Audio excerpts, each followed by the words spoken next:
یہ ایک خط ایک لڑکی نے لکھا ہے پاکستان کے ایک بڑے شہر سے، اور اگر آپ یہ خط پورا سن لیں گے آپ کی آنکھیں کھل جائیں گی اور آپ کو اندازہ ہوگا کہ ہماری نکاح آسان تحریک میں جو بچیوں کی اور بچوں کی خاص طور پہ شادیاں جلدی کرنے کا جو اللہ رسول کی چاہت کو ہم پوری دنیا میں نافذ کرنا چاہتے ہیں، یہ کتنی ضروری ہے۔ آپ سنیے اور دھیان سے سنیے اور نیت کر لیجئے کہ انشاءاللہ ان باتوں کو ساری دنیا میں پھیلائیں گے۔ بسم اللہ الرحمن الرحیم۔ بانی نکاح آسان تحریک انٹرنیشنل مولانا عادل محمود صاحب دامت برکاتہ العالیہ کے نام سرکاری ہاسٹل سے ایک نوجوان کماری لڑکی کا خط۔ والدین اور لڑکیوں کے سرپرستوں کی آنکھیں کھولنے کے لیے خط کافی ہونا چاہیے، ورنہ ڈیش ڈیش ڈیش۔ بعد السلام عرض ہے مولانا عادل محمود صاحب، میں نے آپ کی چلائی گئی نکاح آسان تحریک کے متعلق سوشل میڈیا پر ایک پوسٹ دیکھی۔ اس پوسٹ میں آپ کی تحریک کے مقاصد واضح تھے، جن میں بلوغت کے بعد نکاح کے رواج کو عام کرنا، بیوہ مطلقہ خواتین کے فوراً نکاح کروا دینا، جہیز کی لعنت کو ختم کرنے کی کوشش کرنا، بڑی بڑی عمر کے بھی مرد اور عورتوں کے بھی نکاح کروا دینا، اس قسم کے سارے مقاصد مجھے آج کے دور کی سب سے بڑی ضرورت محسوس ہوئے، اور آپ کے ان مقاصد کے لیے قدم اٹھانا انشاءاللہ آپ کے لیے اجر عظیم کا باعث ہوگا انشاءاللہ۔ سب کہہ دیجئے آمین۔ آپ کی تحریک کے اسی پوسٹ میں مجھے آپ کے رسالے دعوت اللہ انٹرنیشنل کے بارے میں پتہ چلا۔ ایسے لگا جیسے گھپ اندھیرے میں چراغ میرے ہاتھ لگ گیا ہو۔ میرے آس پاس جو مناظر ہیں، میرے دل میں جو باتیں ہیں، وہ ملک کے کسی بھی رسالے میں شائع کرنے کی ہمت نہیں۔ قارئین تک سچ بات پہنچانے کی ہر ایک میں ہمت کہاں۔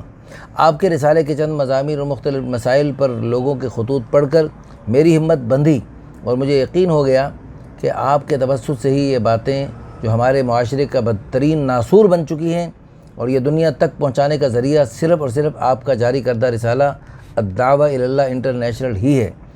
سونے پر سہاگا آپ کی نکاح آسان تحریک ہے۔ میرا خط پڑھنے کے بعد اگر کسی کی عقل ٹھکانے آ گئی تو وہ آپ سے رابطہ کر کے فوری طور پہ اس ناسور کے سدباب کے لیے کوشش کر سکتا ہے یا کر سکتی ہے۔ نکاح انسان کی بنیادی ضرورت ہے، اور اس سے انکار کرنا گویا کہ خود اپنی ذات کے ہونے کا انکار ہے۔ آپ بھی اس دنیا میں جو آئے ہیں تو آپ کے آنے کا ذریعہ بھی دو انسان بنے ہیں جو مقدس نکاح کے رشتے میں بند کر ہی آپ کی تخلیق کا سبب بنے ہیں۔ انسان کی تخلیق سے ہی کائنات کا نظام جڑا ہے۔ قیامت تک انسان آتے رہیں گے، اور انسانیت کی بقا بھی شادی کے رشتے میں پوشیدہ ہے۔ نکاح شادی ہونا الگ بات ہے، لیکن صحیح وقت پر شادی ہونا یہ زیادہ اہم ہے۔ ہمارے معاشرے میں کتنی ہی ترقی کیوں نہ ہو جائے، مگر آج بھی لڑکیاں خود اپنے منہ سے اپنے نکاح کی ضرورت کے بارے میں کسی سے نہیں کہہ سکتی۔ لڑکے تو پھر بھی اپنی شادی کا شور مچا سکتے ہیں، خواہ وہ مذاق اور تفریح میں ہی کیوں نہ ہو، مگر وہ اپنی بات گھر والوں تک پہنچا دیتے ہیں۔ لیکن ہم لڑکیاں، ہم کیسے اپنے والدین کو بتلائیں ہمیں شادی کی ضرورت ہے؟ ہمیں کھانے کی ضرورت ہو تو ہمیں فوراً کھانا مہیا کیا جاتا ہے، تعلیم کی ضرورت ہو تعلیم دی جاتی ہے۔ بلکہ میں تو ایک سرکاری یونیورسٹی کی طالبہ ہوں، اور جیسے کہ یونیورسٹی میرے گھر سے بہت دور ہے، لہذا میرے گھر والوں نے تعلیم کی خاطر مجھے ہاسٹل میں بخوشی چھوڑ دیا ہے۔ میرے گھر والوں کو مجھ پر پورا بھروسہ ہے۔ میری کوشش ہے میں ان کو بھروسہ کبھی نہ توڑوں، لیکن میں کیا بتاؤں آپ کو، میرے آس پاس جو ماحول ہے اس کو دیکھ کر شادی کی خواہش میں دن بدن اضافہ ہو رہا ہے۔ یہاں لڑکیاں ہاسٹل سے گھر جانے کا کہہ کر کئی دن لڑکوں کے ساتھ آرام سے گزار لیتی ہیں، تو کبھی گھر سے ہاسٹل آنے کا کہہ کر اپنی پیاس کو بجھا لیتی ہیں۔ نہ گھر والوں کو نہ ہی ہاسٹل انتظامیہ کو کبھی توفیق ہوئی کہ ایک دوسرے سے رابطہ کر کے پوچھ ہی لیں کہ لڑکیاں آخر ہیں کہاں۔ کہنے کو تو لڑکیاں مغرب سے پہلے ہاسٹل میں آ جاتی ہیں، مگر دن کے کتنے ہی گھنٹے ہاسٹل کے آس پاس کے ریستوران اور ہوٹل لڑکیوں کے ملاقات کے اڈوں کے طور پر بھرے رہتے ہیں۔ کبھی ہمارے والدین نے غور کیا ہے کہ ہاسٹل کے قریب جو ہوٹل ہیں وہاں رہائش کا کرایہ دن کے حساب نہیں بلکہ گھنٹوں کے حساب سے ہوتا ہے؟ اس کی کیا وجہ ہے؟ والدین کو اپنی بیٹیاں شریف ہی لگتی ہیں، اور ہوں گی بھی شریف، تو پھر یہ لڑکیاں کون ہیں جو ان ہوٹلوں میں اور ریسٹورنٹس میں موجود ہوتی ہیں؟ کیوں لڑکیاں ہاسٹل ٹورز کا کہہ کر گھروں سے اجازت لے کر کئی دنوں کے لیے غائب ہو جاتی ہیں؟ کبھی سوچا ہے کہ لڑکیاں ایسا کیوں کر رہی ہیں؟ آپ ان کی تعلیم کو رکاوٹ بنا کر ان کو نکاح سے دور کر رہے ہیں۔ کوئی آپ کو بھلا رشتہ بھی بتا رہا ہے تو آپ اسے آرام سے کہہ دیتے ہیں کہ میری بیٹی ابھی تعلیم حاصل کر رہی ہے، ابھی اس کی شادی نہیں کرنی۔ لڑکی یہ سن کر کے والدین اس کی جسمانی ضرورت کو بھول کر تعلیم کی وجہ سے اس کی شادی نہیں کر رہے، بے راہ روی کا شکار ہو جاتی ہیں، اور وہ تعلیم اپنے والدین کے لیے حاصل کرتی رہتی ہے، اور وہ اپنی ضرورت کے لیے بوائے فرینڈز جیسے دھوکے کو بخوشی قبول کر لیتی ہے، جس سے اس کی ضرورت تو پوری ہوتی رہتی ہے۔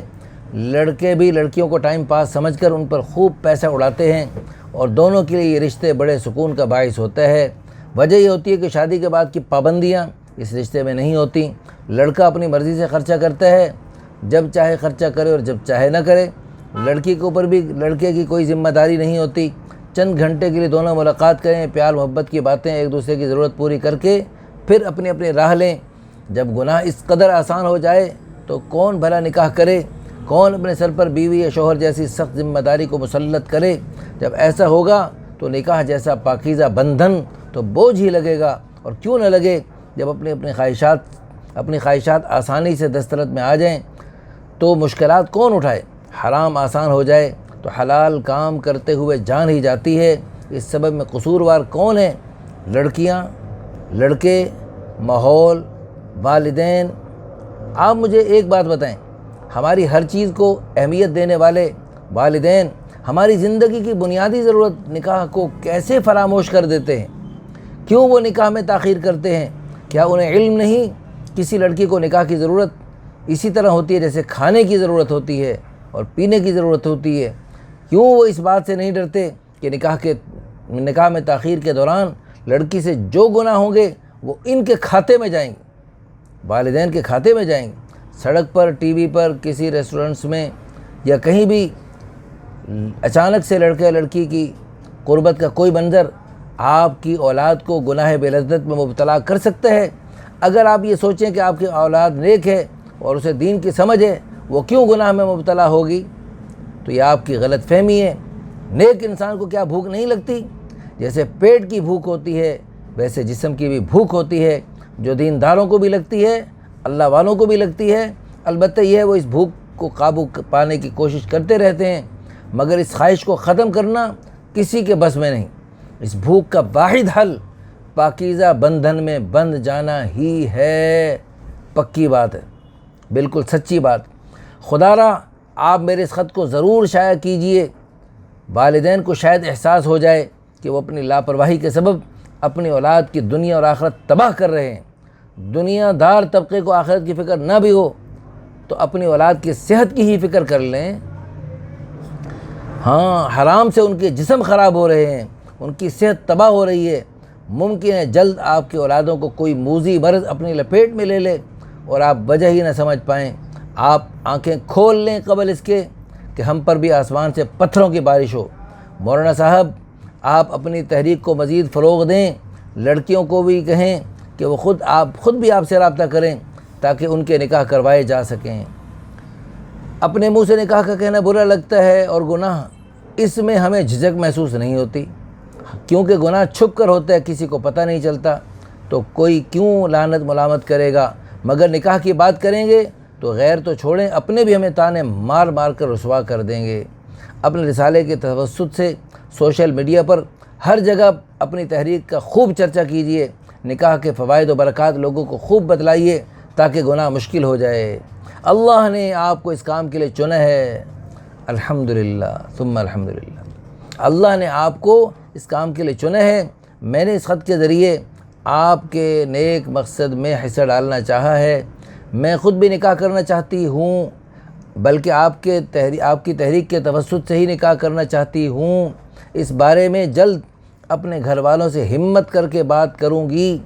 کسی کو تو پہلا قدم اٹھانا ہے تو میں ہی کیوں نہیں، لیکن اس پہلے قدم کا اجر آپ کو ملے گا انشاءاللہ، کیونکہ آپ کی وجہ سے ہی میں خط لکھ کر حقیقت سب کے سامنے بیان کرنے کے قابل ہوئی ہوں۔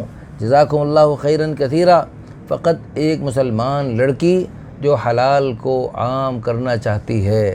اگلی بات یہ ہے، یہ جو ہماری بہن جس نے خط لکھا ہے، اللہ اس کو بہت جزائے خیر عطا فرمائے، اور اللہ تعالیٰ مجھے بھی جزائے خیر عطا فرمائے کہ اللہ پاک اتنا بڑا کام لے رہا ہے، اللہ پاک اس کام کے اہل بنائے اور ہماری کمی کوتاہیوں کو معاف فرمائے، اور جیسے لوگ ہم پر اعتماد کرتے ہیں، لوگ ہمارے بارے میں اچھا گمان کرتے ہیں، اللہ ہمیں ان کے گمان سے بھی بڑھ کر اچھا بنائے۔ گزارش یہ ہے کہ یہ ایک لڑکی نہیں، اللہ کی قسم یہ لاکھوں کروڑوں لڑکیوں کے دل کی آواز ہے، جو اس لڑکی نے یعنی اپنے خط میں تقریباً کروڑوں لڑکیوں کی نمائندہ بن کر لکھا ہے یہ خط۔ تو اس جیسی بے شمار لڑکیاں الحمدللہ ہمارے پاس رابطہ کرتی رہتی ہیں، اور ان کے رشتے ہمارے پاس آتے جاتے رہتے ہیں۔ تو الحمدللہ ابھی کچھ عرصہ پہلے ایک لڑکی نے ہم سے رابطہ کیا، بہت اللہ والی، خوابوں میں بے شمار مرتبہ رسول اللہ صلی اللہ علیہ وسلم کی زیارت کرنے والی، بہت اللہ والی ہیں جی۔ الحمدللہ اس کے والدین بیچارے بیمار تھے، کچھ ایسے گھر میں عذر ہوتے ہیں، طرح طرح کے عذر ہوتے ہیں، تو اس اللہ کی بندی نے ہم سے رابطہ کیا، الحمدللہ اس کی مختلف جگہوں میں بات چلائی۔ ابھی اس کے گھر میں کسی کو پتہ نہیں، کانوں کان پتہ نہیں، ہم نے بات چلائی مختلف جگہوں میں، لڑکا لڑکی کے آپس میں بھی بات چیت ہوئی، سعودی عرب سے لڑکا، لڑکی یہاں پنجاب کے ایک بڑے شہر سے، بات چیت جب ہو گئی، کافی آپس میں ہم آہنگی انہیں محسوس ہوئی، پھر لڑکی نے خود اپنی ماں کو مطمئن کیا، اپنے باپ کو مطمئن کیا، اپنے بھائیوں کو مطمئن کیا، اور الحمدللہ چونکہ اس کو خواب میں اللہ پاک کے پیارے حبیب صلی اللہ علیہ وسلم کی بار بار زیارات ہوئی، جس کی وجہ سے میں خود اس کے بارے میں میرے دل میں بڑی عقیدت تھی، میں اس سے بڑا اپنی بہن